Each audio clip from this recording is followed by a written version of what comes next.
दोस्त आज हम चर्चा करेंगे क्वालिटेटिव स्टडी और क्वांटिटेटिव स्टडी दोनों में कौन सुपर है। देखिए, कुछ लोग बहुत घंटे पढ़ते हैं, बहुत से पेज पढ़ते हैं, बहुत सी किताबें पढ़ते हैं, तभी उनकी सफलता की दर बहुत ही स्लो होती है, यानी कि निम्न होती है। और वहीं पर कुछ जो होते हैं बहुत कम समय में ज़्यादा अचीवमेंट हासिल कर लेते हैं। तो इसके पीछे रीज़न क्या है? स्वाभाविक बात है, इसके पीछे रीज़न है कि जो कम समय में अचीवमेंट हासिल करते हैं तो वो क्वालिटेटिव स्टडी करते हैं, और जो बहुत पढ़ने के बाद भी अचीवमेंट हासिल नहीं करते हैं वो क्वांटिटेटिव स्टडी करते हैं। तो देखिए, क्वालिटेटिव स्टडी होती क्या है। क्वालिटेटिव स्टडी में घंटों पर ध्यान नहीं दिया जाता है, फिर पेज पर ध्यान नहीं दिया जाता है, किताब पर भी ध्यान नहीं दिया जाता है कि क्या घंटा पढ़ा, क्या घंटा नहीं पढ़ा, कितने पेज पढ़ा, कितने पेज नहीं पढ़ा, इस पर ध्यान नहीं दिया जाता है।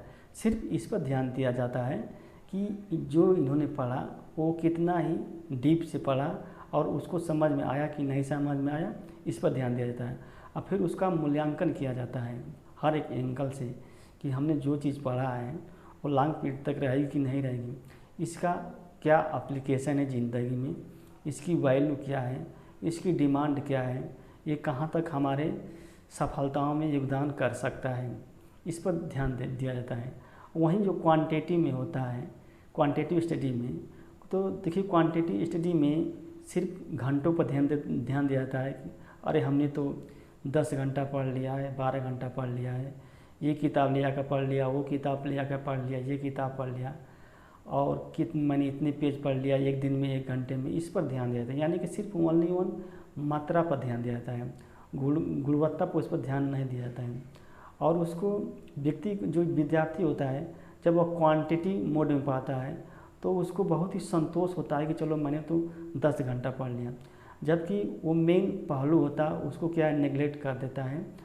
और क्वांटिटी स्टडी करते समय उसका कंसंट्रेशन भी होता है लो हो जाता है। कंसंट्रेशन जब लो हो जाता है तो स्वाभाविक बात है उसके समझने की प्रक्रिया भी क्या लो हो जाएगी, लर्निंग प्रोसेस भी लो हो जाएगा, जो भी पढ़ेगा वो क्या मस्तिष्क से क्या बाउंस कर जाएगा। वहीं क्वालिटेटिव यानी कि गुणात्मक अध्ययन में व्यक्ति का जो यानी कि विद्यार्थी का जो कंसंट्रेशन होता है, एकाग्रचिता होती है, वो बहुत ही हाई लेवल पर होती है और वह बहुत ही डीप से उसमें डूब कर पढ़ता है, और जो चीज़ पढ़ता है उसको वह लॉन्ग समय तक याद भी रखता है। यही मेन रीज़न है। और इसका मुख्य लाभ ये होता है क्वालिटेटिव स्टडी का कि इसमें कम से कम बुक पढ़ी जाती है और अधिक से अधिक समझी जाती है, और हर एक पहलू से उसका मूल्यांकन किया जाता है, विश्लेषण किया जाता है। वहीं क्वांटिटी में ऐसा नहीं होता है, सिर्फ आप पढ़ते गए बीच में रुके ही नहीं, हमने क्या पढ़ा, और आपके मस्तिष्क से क्या बाउंस हो जाएगा। तो हम आप लोगों को यही सुझाव दूंगा कि आप जो भी पढ़ें वो क्वालिटेटिव मोड में पढ़ें, यानी कि गुणात्मक मोड में पढ़ें, ताकि आप जो भी पढ़ें आपको समझ में आए। भले टाइम लगे, चल सकता है, कोई दिक्कत नहीं है, लेकिन जो एक बार अगर समझ में आ गया उसको याद करने में भी क्या होता है, आसानी होती है। जो एक समझ में नहीं आता है उसको याद करने में भी बड़ी कठिनाई होती है।